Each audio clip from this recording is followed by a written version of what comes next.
বিশ্বের প্রথম ব্যক্তিগত মুভি ডিভাইসটি ছিল এক অসাধারণ আবিষ্কার। টেলিভিশন কিংবা সিনেমা হলে বসে ছবি দেখার অনেক আগে এই ফ্লিপবুক মুভি ভিউয়ারই মানুষকে প্রথমবারের মতো ব্যক্তিগতভাবে চলমান ছবি দেখার সুযোগ দিয়েছিল।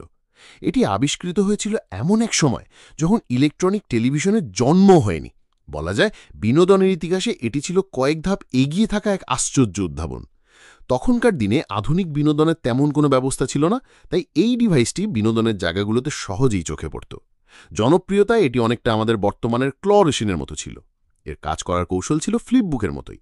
মেশিনের ভেতরে সাজানো থাকত হাজার হাজার ছবির কার্ড, যেগুলো একটি রোলের ভেতর গুজে রাখা হতো।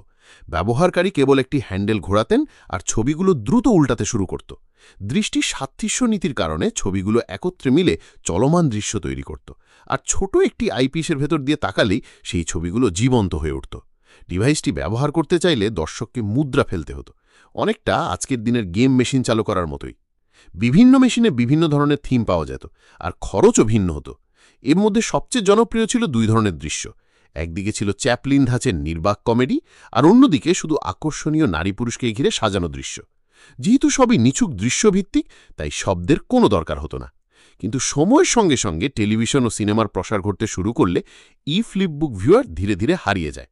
আজ এটি শুধু ইতিহাসের এক অমূল্য নিদর্শন হিসেবে কিছু জাদুঘরে সংরক্ষিত রয়েছে, আর চলচ্চিত্র প্রযুক্তির শুরুর দিনগুলোর স্মৃতি বহন করে চলেছে।